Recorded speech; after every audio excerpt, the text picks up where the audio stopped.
Everybody, how's it going? Hope you had a great weekend and a great Monday. Here we are on Tuesday, rolling with our e-learning here in Mr. Mosel's Kick Butt Biology class. I'm going to show you a couple things here before I show you the notes for today to help you with your ed puzzle. First off, what I did for you guys, I made a brand new Google Classroom just for our class. So it's just going to require you to do a couple more steps to get into it. So what you would do first, let me open up another tab here. You are going to go to classroom.google.com. When you go there, you're going to have to sign up for the class. So I'm already signed in. Here comes our class. So I'm already signed in. So I want you to sign up for a brand new class. Remember, there'll be a plus sign in the top right corner. And this will also be in your email, but our class code is going to be, let me bring it up bigger here. Hold on a second.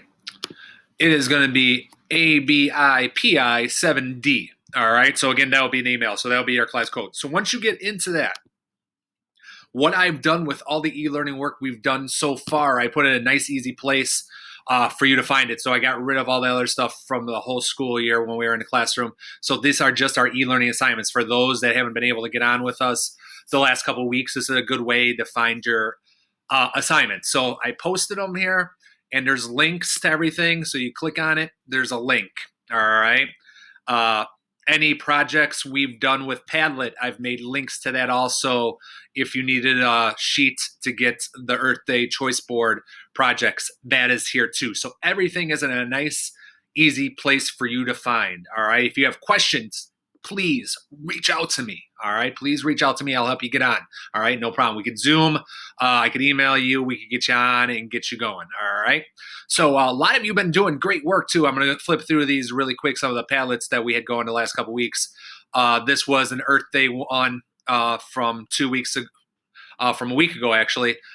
So some of you came on here, you posted some great information about climate change. What do you think's causing it? Some of us still have not got on here yet. So please get on to this Padlet and add your information. You can still do that and you can still get points for it. So please do it. And we also had another Earth Day one that you guys are still working on. This is where you're able to pick a multitude of different things.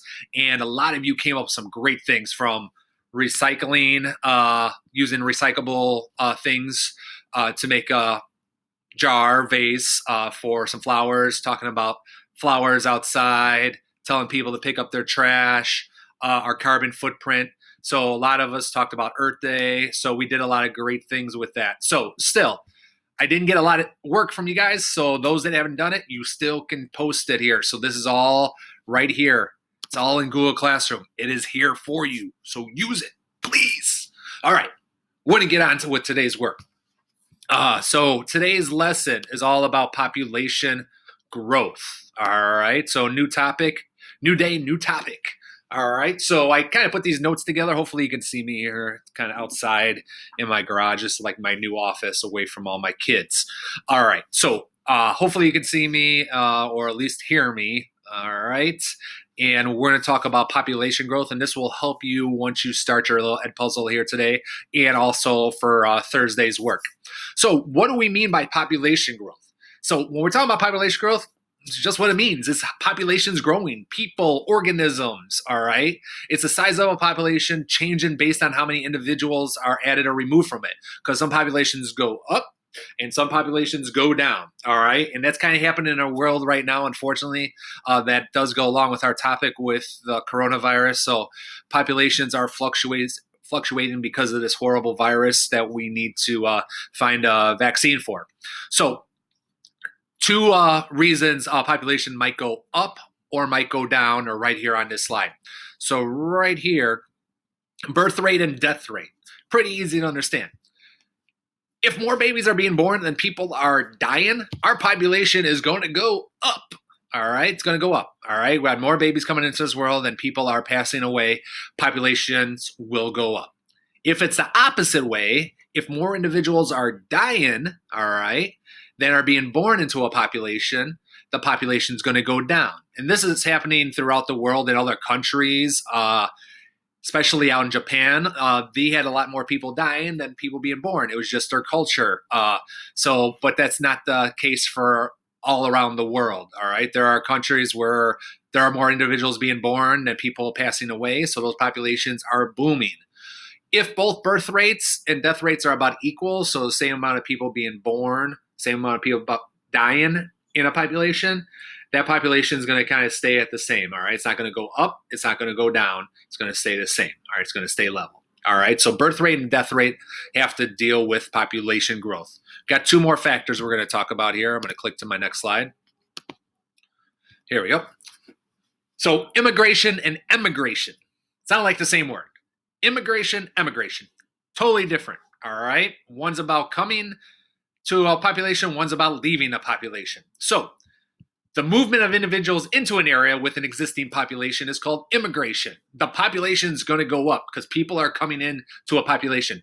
That's been a big deal here in the United States. You hear it a lot in the news about immigration policies, people coming to our country and with the politics and our government trying to stop that. So immigration, people coming to a population. Population is going to go up. The opposite of immigration are the movement of individuals out of an area. All right, that's called emigration. So they're moving out, they're getting away, that population is going to fall. That's happening here in the state of Illinois a lot. A lot of people are leaving the state and going to other states. We would say those people are emigrating. They're immigration. They're leaving the population. All right, our population is falling. All right, so immigration, emigration are two other factors in population growth. Now we're going to get into two types. Actually, before we get to that, I want you to use your imagination out there. All right. We like to use our imagination. Now we got a lot of time on our hands. We're all sitting around the house. So we really have to use our imagination. So imagine and think about an animal. I didn't put an animal in here, but think about any animal out there that you think that this could happen to. We'll say humans. We'll say lions. We'll say dolphins. We'll say narwhals. The mythical unicorns. All right. What if the population of unicorns had all the space and food it needs? All right. It also had protection from predators and disease. Nothing could really harm it but old age. Do you think this population would grow? All right. You got a bunch of unicorns running around. All the space in the world, and need all the food. Nobody hunting them. Nobody's trying to hurt them. There's no disease. Only thing that could kill them is old age. Yeah, their population would go up, all right? And not just a little bit, a lot. And this could happen to any organism. And this happens in our world to a lot of organisms that get placed in an environment where nothing can hurt them and they have all the space and food they need. So this does happen. Kind of happened with the coronavirus. It's got everything it needs, and it was growing and growing and growing. It still has, and we're trying to stop that with all our social distancing. So what we call that exponential growth. All right, and what exponential growth is, you might have heard this from your math class. It's a growth pattern in which individuals in a population reproduce. So they're going at a constant rate, and that rate is going up and up and up. Up, up, up, up, up. You can't see my hand anymore because it's still going up. All right, the larger a population gets, the more quickly it grows. So a graph that you would see that would represent exponential growth would be right here. I know mine, it just looks like this little J, but that's the shape it is. It's a little J, all right? So you can see it starts out low, not a lot of people, getting bigger, it shoots up. So if you've been watching the news a lot here during our time at home, this is kind of the graph you've seen for the number of individuals with coronavirus. It started out very small, but eventually kept growing, doubling, then boom, this rocketed up. All right. So we call that exponential growth. With the coronavirus, we don't want that. We want to stop that exponential growth. All right. We want to stop that curve. All right. You heard that flattening the curve. I said that before we left for school. We want to flatten the curve. So we want to get rid of this exponential growth. We don't like it. So the next graph I'm going to show you is called logistic graph. All right. It's called logistic growth. So in nature, populations can't grow like this forever exponentially. All right. Something eventually has to stop them in our world. All right. They eventually stop. They eventually slow down. But with the coronavirus, we don't want that. We don't want to see how high that exponential growth curve will go. We don't want to get there. All right. We want to stop that. So we want to flatten the curve. So it's kind of like a logistic growth here. So with logistic growth, it's in which a population growth slows down or stops following a period of exponential growth. So you can see down here, and I got my cursor. Let me focus in. All right, so here at 0, we have number of individuals on the y-axis, time on the x. All right, so down here, this is where growth rate is increasing. This is kind of what we've seen on the news, on TV lately. So growth rate's increasing. What we want to see, and what we are seeing in a lot of places now, hopefully, we're seeing the growth rate decreasing. So see, the curve is starting to flatten and kind of leveling out. All right. So instead of the J shape like the exponential growth, this one is a logistic S shape. All right. Logistic growth is more of an S shape. All right. So we want to get it to where it flans out, then eventually, hopefully, comes back down. All right. So here at the top, where our curve flans out in logistic growth, we call this carrying capacity. Pretty much this is the largest number of individuals a population in an environment can support. All right. So our unicorns, our mythical unicorns, they would hit their carrying capacity. And they can't go above this amount of unicorns in this population because that environment can't support it. So those unicorns would die off. So they can't go any higher than that. All right. So we call this carrying capacity, the largest number of individuals of a population that a given environment can't support. So that number of unicorns would eventually level off because there's not enough food or space for those unicorns to survive. So we talked about 2 different types of growth here with population growth, and that's what you need to remember from today. We talked about logistic growth, and then we also talked about exponential growth. What you're going to do with these notes, again, you don't have to write them down. You listen to them if you want to write them down, be my guest.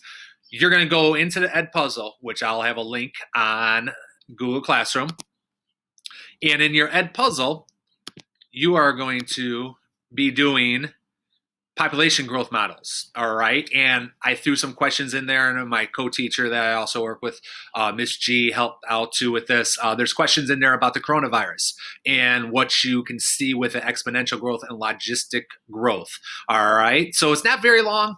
Make sure you're getting on there doing them. All right. These assignments don't take that long to get done. This video, I'll click on it right now. I can't remember how long it is, but it's not very long. It's 8 minutes and 34 seconds of your day. All right. So with the questions, probably run you about 10 minutes to finish it. Then you're done.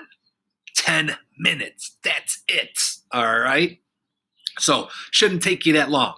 Also, while I'm talking here, I'm going to kind of finish up. Make sure you're logging in for attendance every day at tfd215.org. All right. I believe if you don't log in before 9 o'clock, you can still log in anytime during the day. So make sure you log in to show them that you're jumping on for your classes and still getting your work done. And remember, Monday through Friday. Take care of that. All right. I am out of here. Hope you guys have a great Tuesday. Hopefully everybody is safe and healthy.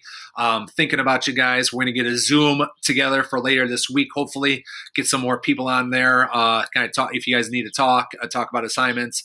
We'll be doing a Zoom meeting later this week, most likely on Thursday. So I am going to get out of here because I've been talking way too long. Hopefully I didn't put you to sleep.